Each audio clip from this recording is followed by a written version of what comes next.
Last episode, deflation peeled the two real roots of our quadratic and left us staring at a complex conjugate pair which is off the real line.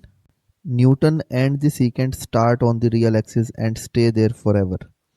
They can never reach it. So how do you find a root that isn't real? The trick is one extra point. The secant fit a line through 2 points. If we fit a parabola through 3, you will get Müller's method. A parabola can dip below the axis and back, so it can cross zero where no real number lives. That's how Müller leaves the real line and hunts complex roots directly. Let's see how. Welcome back to Numerical Methods, Episode 6. Müller's method, a parabola through 3 points. So, why a parabola? Start from what the secant did. The secant takes the two most recent points and joins them with a straight line, a degree 1 fit. Müller keeps one more point, 3 in all, and through 3 points there is exactly one parabola, that is a degree 2 fit. That extra degree adds curve. The fit can bend toward the root instead of going straight past it, so each step lands closer. And there's a bonus a line cannot give. A parabola can cross zero where no real number is, which is how Müller reaches complex roots. Here's the whole idea in one picture. This is our curve, and the root we want is where it crosses zero. The true root is x star. Müller starts with not two guesses but three, p0, p1 and p2. Mark where each one meets the curve. Through these 3 points there is exactly one parabola. Fit it. Follow the parabola down to the axis crossing nearest p2. That's your next guess, p3. Almost on the root. Now shuffle the window. Drop the oldest point, keep the newest 3. Parabola through p1, p2, p3 and we land right on x star. 3 points, 1 parabola, the nearer root. That's Müller's and there is no need for derivatives. Let's turn that picture into a formula. Write the parabola around the newest point, P2, with 3 coefficients to find, A, B and C. Those coefficients come straight from divided differences of the 3 function values. That is pure arithmetic without any calculus. Set the parabola to 0 and solve. The quadratic formula gives the update. When the discriminant turns negative, the two choices are conjugates of equal size. Either lands on one of the complex pair. And here's the payoff hiding in plain sight. If b squared minus 4ac goes negative, the square root is imaginary, and the next iterate is complex. The formula reaches roots of the real line for free. Here's the algorithm. Pick 3 guesses, fit a parabola, step to its nearest root, shuffle and repeat. From the 3 points, form h1, h2, the divided differences and the leading coefficient d. Form b and the radical d which may be complex. Pick the larger magnitude denominator e. Step by h equals minus 2 of fp2 over e. Then shuffle the window forward and repeat. One warning, same as the secant method. Müller keeps no bracket around the root. It's fast but it cannot trap the root the way bisection did. Let's run Müller on f of x equals x cubed minus x minus 2. 3 real seeds 1, 1.4 and 1.5. Iteration 1. F at p0 1 cubed minus 1 minus 2 is minus 2. F at p1 is minus 0.656. F at p2 is minus 0.125. The first divided difference delta 1, that is the change in f over the change in x, is 1.344 over 0.4. It is 3.36. Delta 2 the same way is 5.31. The leading coefficient a delta 2 minus delta 1 over p2 minus p0 minus 1.95 over 0.5 is 3.9. B is delta 2 plus h2 times a, 5.7, and C is just f at p2 minus 0.125. The discriminant is 34.44. Its root 5.869. So E is 11.569. And the step P3 is P2 minus 2C over E 1.5 to 16103. In iteration 2, drop the oldest point and shuffle the window. The new values minus 0.656, minus 0.125 and F at P2 is now 0.001371. The divided differences delta 1 is 5.31 and delta 2 is 5.848. A is 4.422, B is 5.943 and C is 0.001371. Discriminant is 35.298 and its square root is 5.941 and P4 is 1.52139796. 6 correct digits in just 2 steps. After that, the loop just repeats. Here is every step in one table. The first rows are our seeds and the 2 steps we just did.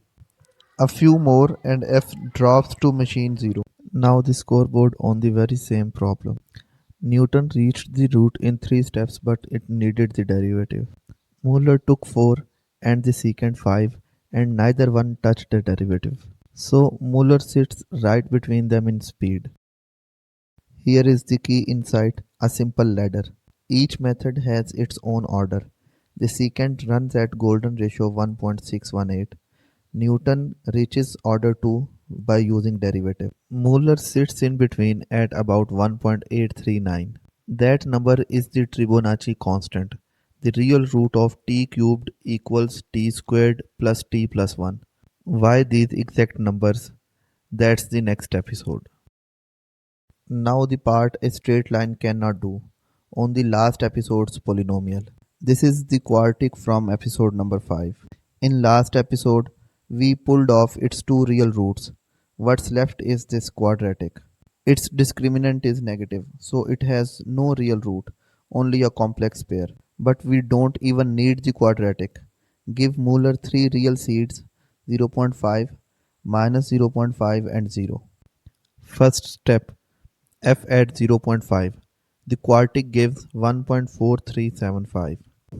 F at minus 0.5 is 1.1875 and f at 0 is just 1. The divided differences delta 1 0.5 and delta 2 minus 0.375.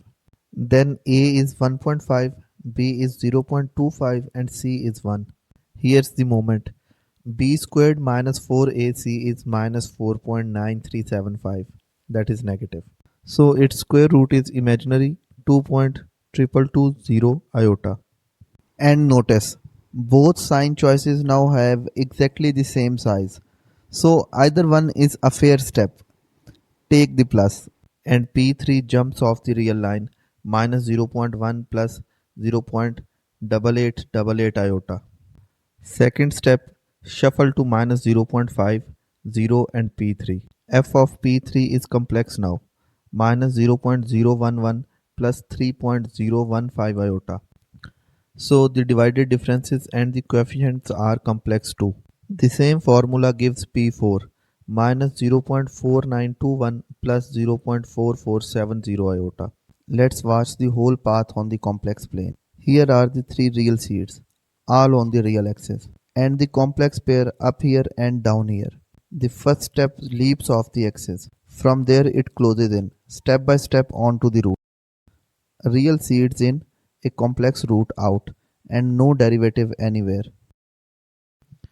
A few warnings before you use it. First, the 3 points must be different. If two are equal, a divided difference divides by 0 and the coefficients blow up. Second, the sign choice matters. Pick the wrong root of the parabola and you jump to the far crossing instead of the near one, and it can stall. And third, same as the secant, there's no bracket. Müller is fast, but it can blow up if the seeds are poor, so no safety net. Used with care though, it is one of the best root finders we have. Exercise 1. Use Müller on f of x equals x cubed minus 2 with seeds 1, 1.5 and 2 to find the cube root of 2.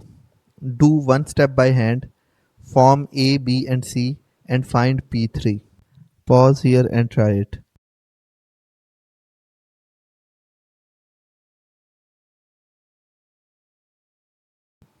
You should land on P3 about 1.2694 within 1/100th of the cube root of 2 after a single step.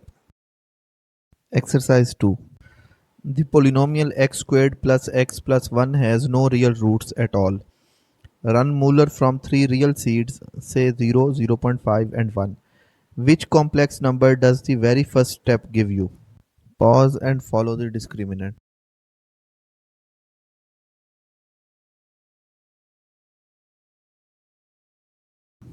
Here the two sign choices are conjugates, the same size, so either one is a valid step. This implementation takes the lower one and it lands exactly in a single step. Exercise 3, a tough one. Suppose f is itself a quadratic. How many Müller steps does it take to reach the exact root and why? Pause and think it through.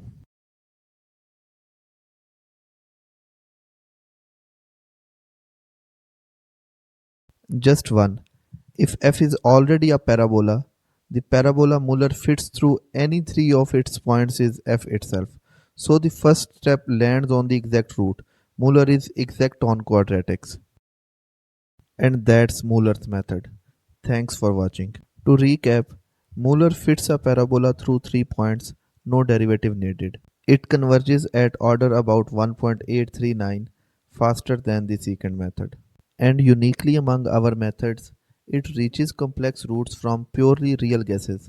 We have now met 5 methods: bisection, fixed point, Newton, the secant and Müller's, each with its own speed. In next episode, we finally make how fast is fast precise, order of convergence, all the methods head to head. Like, subscribe and tell me in the comments which root finder is your favorite so far.